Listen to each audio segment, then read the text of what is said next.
sensitive electoral material for the forthcoming local government elections in the state at an estimated cost of 279 million naira. Explaining the breakdown, a government official who disclosed the approval at a press briefing shortly after an executive council meeting noted that 260 million naira was approved for the production of 2.6 million customized ballot papers at 100 naira per ballot paper and with 19.5 million naira as value-added tax. The estimated cost for production was earmarked for 279 million naira. The state government also explained that it had awarded the contract to the Nigerian Security Printing and Minting PLC, Lagos, for transparency and credibility. Also, the Commissioner for Public Works and Transport, Professor Dawood Shongodoyin, disclosed that approval has been granted for the construction of a befitting state lodge in Abuja at an estimated cost of 1.2 billion naira. The Executive Council approved the new lodge to be constructed under what we call alternative project funding approach. The new edifice, we have the Governor's Lodge, we have the Deputy Governor's Lodge, some toilets, features, fittings, and some limited furniture. The edifice will cost 1,201,760,000 naira only. In the same vein, Commissioner for Land, Housing and Urban Development, Barrister Abiodun Abdul Karim, while reacting to questions at the briefing, explained that the proposed Late Larry Adigun GRA project behind the Broadcasting Corporation of Oyo State, BCOS, was with overriding public interests, but former staff and occupants of buildings on the land would not be unjustly evicted. The presidency has criticized calls for secession, noting that President Muhammadu Buhari will not be bullied. Addressing journalists during a media parley at the headquarters of the All Progressives Congress in Abuja, presidential spokesman Mr. Garba Shehu said those advocating for secession are the problem of the country. He said that although the federal government is working to address challenges being faced in the country, those calling for secession and national conference are unelectable people who do not care for the nation's democracy. One thing with this president, and the National Secretary has said a bit of that, is that you can't intimidate Buhari. You can't bully him. A lot of these people who are calling for secessions, they're the problem of this country. And I'm happy that reasonable opinion is now reasonable voices are now rising. Is it not only yesterday we were reading Afenifere saying we're not the most credible faction of Afenifere. We are not for secession. Or Haneze Ndibo has said this over and over again. So this thing about secession is, they had used it in the past. You cry secession and break off of Nigeria, and then you intimidate the city leader. And then he opens the vault and he brings money to settle people. President Buhari will pay no one. The federal government's meeting with the Judicial Staff Union of Nigeria, JUSUN, and the Parliamentary Staff Association of Nigeria, PASSN, has been postponed. The Minister of Labour and Employment, Senator Chris Ngige, said this while addressing newsmen after members of the union staged a walkout from the meeting, slated for 3 p.m. in Abuja. The meeting between the federal government and the unions was called at the instance of the minister following the industrial action embarked upon by the unions. Ngige said the meeting was suspended to enable the federal government's negotiating team harmonize all issues from the memorandum of understanding reached at separate meetings with stakeholders. He, however, noted that members of the unions were impatient. Even when they were properly informed that he would not take long, he would round up the meeting he was having with the government team.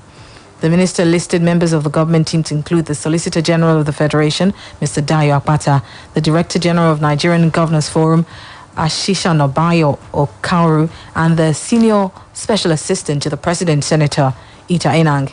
He, however, said the meeting would continue at a date to be announced soon.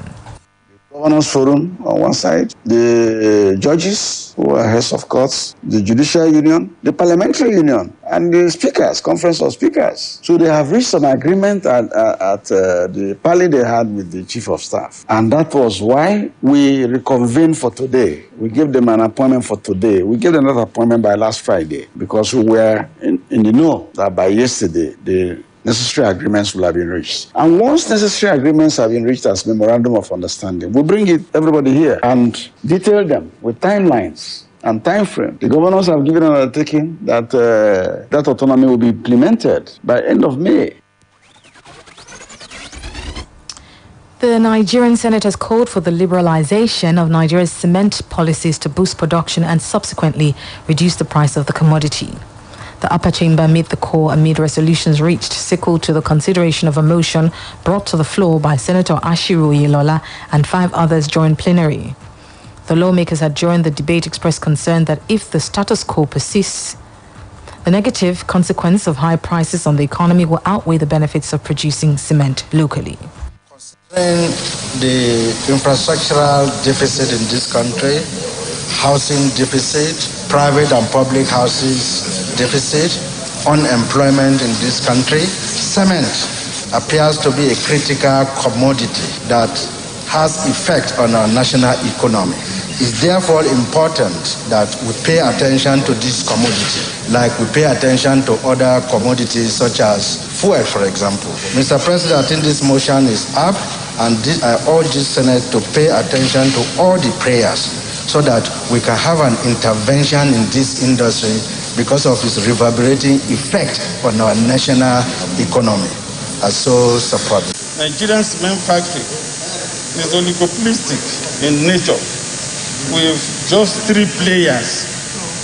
Dangote Cement controlling 60%, Lafarge controlling 21%, and Boa 17.6%, largely dominating the scene, therefore making it susceptible to price fixing.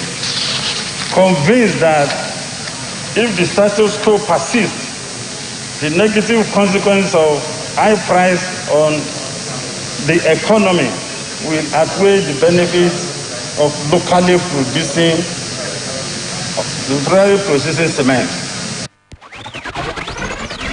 Accordingly, the Senate called on the federal government to provide more industrial incentives and industrial protections, such as offering concessionary loans and larger tax incentives for new entrants in order to boost production of cements, reduce price, and encourage more valuable producers in Nigeria. The House of Representatives has again adjourned plenary to the next legislative day after holding a session in the honor of late Honorable Osi Prestige from Abia State.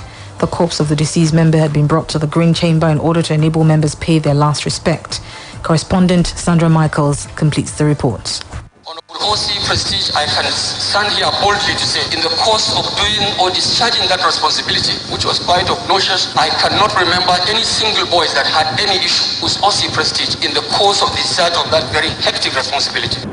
It was a session laced with sadness and moodiness at the Green Chamber.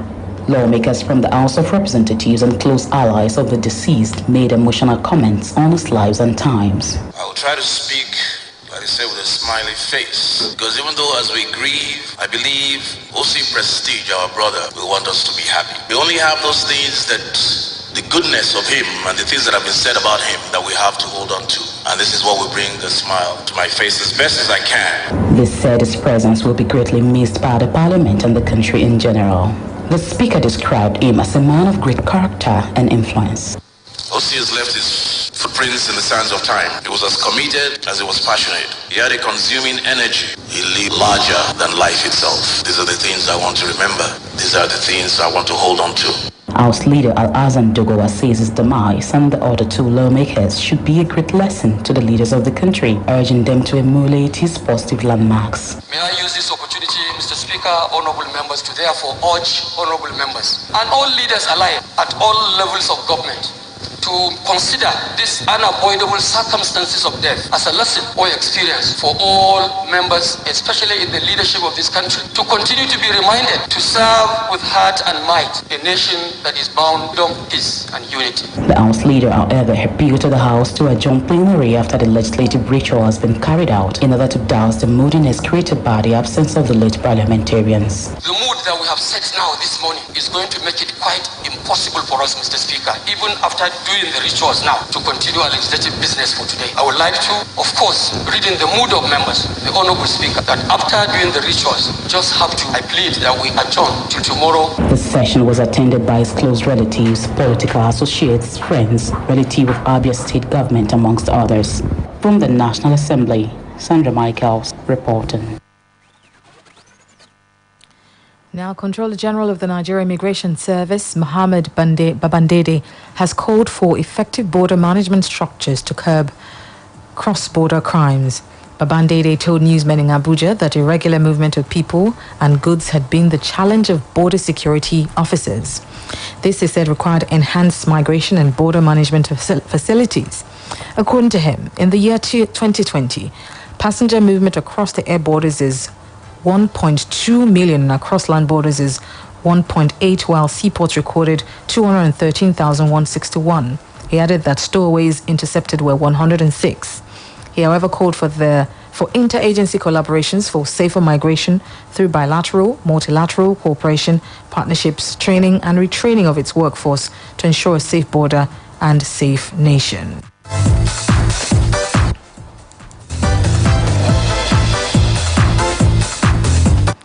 You're still listening to the news on Splash 105.5 FM. Now turning to the foreign scene. A United States jury has found a former police officer guilty of murder over the death of African-American George Floyd on a Minneapolis street last year. Derek Chauvin, again aged 45, was filmed kneeling on Mr. Floyd's neck for more than 9 minutes during his arrest last May. The widely watched footage sparked a widespread protest against racism and excessive use of force by police. Chauvin was found guilty on 3 charges: second-degree murder, third-degree murder, and manslaughter. His bail was immediately revoked and he was placed in custody. Sentencing is likely to happen in 2 months and Chauvin could spend decades in jail. Chauvin is expected to appeal against the verdict. Now, African leaders expressed shock and dismay at the death of Chad's President Idriss Deby, who was shot as he confronted advancing Islamist rebels. Mali's interim president Ba Ndao spoke of his brutal death and called it a heavy loss for the Sahel region's fight against jihadists. Niger's President Mohamed Bazoum acknowledged Mr. Deby's deep personal engagement against terrorists, while the Nigerian leader Muhammadu Buhari said he'd played a very active role against the Islamic group Boko Haram. Cameroon's Paul Biya called the death an immense loss for Chad, Central Africa and the continent, which he served tirelessly. South Africa's President Cyril Ramaphosa said he had received with sadness the disturbing news of the death. And finally, in sports, plans for the European Super League fell further into crisis late Tuesday, with all 6 English clubs announcing they were turning away from their involvement in the controversial project. Manchester City were the first to formally confirm on Tuesday night that they were quitting the competition 2 days after it was announced amid wide-ranging outrage. In a short statement, Manchester City Football Club said they had formally enacted the procedures to withdraw from the group developing plans for a European Super League. Statements confirming the withdrawal of the other 5 clubs, champions Liverpool FC, Manchester United, Tottenham Hotspur, Arsenal FC and Chelsea followed soon after. There was also speculation in Spain that FC Barcelona and Atletico Madrid may be planning similar steps. And Super Falcons chief coach Randy Waldrum has hailed the level of talent on display at the ongoing Nigeria Women Football League Premiership Super 6. Waldrum told newsmen after watching some of the competition's matches that the event was a great opportunity for him. Waldrum, who was on ground for match day 1 fixtures on Monday, said he had spoken with some of the players in Djibouti who were with him at the invitational tournament in Turkey recently. He, however, said he was going to wait to have a conversation with some of the players he would be looking at. Just before we go, a recap of the headlines. Oyo State government has approved 279 million naira for ballot paper production. Nigeria Immigration Service boss has called for effective border management to curb cross-border crimes. And jury has found Derek Chauvin guilty of murder of George Floyd. And in sports, all 6 English clubs have withdrawn from Super League amid outrage. For more details on the news, visit our website on www.splashfm1055.com. Now, you can download the Splash FM mobile app on iOS or BlackBerry or on Google Play Store to listen live, get news update, opinion poll, and also report an event live to us through the iReport feature. To download, simply go to any of the stores mentioned and search for Splash FM 105.5, then click to download. We have now come to the end of the news on Splash 105.5 FM, the integrity station and the best radio station in the southwest of the country. The news editor is Tunde Olawowo, assisted by Abidemi Kajobola. I'm Ronke Giwa Onafuwa. Good afternoon and thank you for listening. Quick, charge at 240. Hot news, cool vibes, sports.